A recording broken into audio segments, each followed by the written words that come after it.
Sir, the Honorable Minister has said that because this bill is of a complicated nature, he has come forward with this measure to extend the blanket cover that is to be given by another 1 year.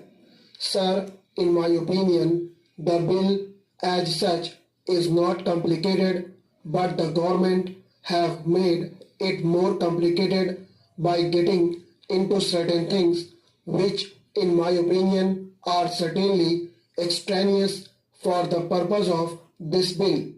Sir, in the course of 1 year, this bill has come up before this House 3 times. This is the third time that this bill is coming up before the House. 2. Parent Bill. The Parent Bill was introduced in December 2003, and in less than 1 year, two amending bills were being moved before us. Even at the time when the Parent Bill was moved, it was suggested by several members both on this side as well as on the other side of the House that it is safe to enumerate in the bill itself by attaching a schedule to it to specify clearly provisions as to what would amount to an office of profit and what would not amount to an office of profit. It was then stated by the then honorable mover of the bill that it was not necessary to attach any schedule to the bill and that the bill by itself as moved was comprehensive enough. Then, sir, certain difficulties were felt and various members of this House as well as of the other House had addressed the Honorable Law Minister then, asking him whether their remaining in a particular committee would amount to an office of profit or not. Probably looking at the numerous letters that had been addressed to the Honorable Law Minister, he was in a dilemma as to what to do. He had come forward with an amending bill to extend the life till the end of December 2004. A committee was constituted to advise the Honorable Law Minister as to which offices would amount to offices of profit and which offices would not amount to offices of profit. Sir, I am told by one or two members who had served in that advisory committee that only during this session they were summoned to meet. I would ask the Honorable Minister, sir, this question: when it was such an important measure, what was the ministry doing from April 2004 till December 2004, accepting to come forward before the House with another amending bill of this nature?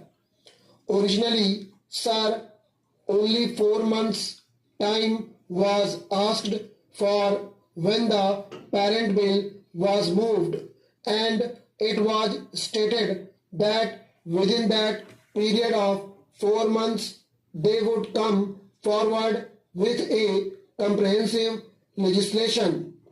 Then again they came forward with another amending bill extending the period till December 2004. Now, between April and December, nothing has happened excepting that the advisory committee has been constituted and it met once only just to recommend for extending the period by another 1 year. Sir, nobody in both the houses would oppose this measure, but they can only criticize the way in which the government is dealing with this measure, the way in which the government is sleeping over the matter, a matter which affects the very life of a member of parliament, not only a member of parliament but also a member of the state legislature. As the Honorable the Law Minister has pointed out, Article 102 of our Constitution does not define what is an office of profit except to say that a ministership or a deputy ministership or even a parliamentary secretaryship, and by a later amendment even a whip of the Congress party would not amount to an office of profit. Only a few instances are specified as to which offices would not amount to an office of profit. Then, sir, complications had arisen even when the original bill was moved, introducing statutory committees and advisory committees. What a statutory committee was or what an advisory committee was not at all defined in the parent bill. So doubts had arisen in the minds of various members as to what would amount to a statutory committee or what would amount to an advisory committee, or even whether a vice chancellorship of a university to which are attached certain privileges like the appointment of so many persons and all that was defined as not an office of profit, and the Honorable the Law Minister was not able to say what office would amount to an office of profit, what would amount to a statutory committee, or what would amount to an advisory committee. Sir, I have only to point out that an important measure such as this would affect the very existence of the members of parliament should have been given a very high priority in the matter of legislation. On the contrary, not much attention was given to this. The committee met only once, and even then nothing seems to have happened in that committee. Sir, before the matter goes to a court of law for the judges and for the lawyers to interpret what would amount to an office of profit, it is better that the Honorable the Law Minister brings forward in the coming budget session a comprehensive bill which will specify in its schedules what are offices of profit.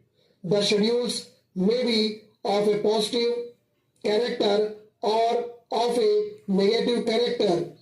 The schedules might say that the holders of such and such offices would not be disqualified from being members of parliament or members of state legislatures, or the schedules might say in a negative way that such and such offices are offices of profit, so that the members of parliament and members of the state legislatures would know whether to accept an office and whether they would be disqualified by accepting a certain office. Stop.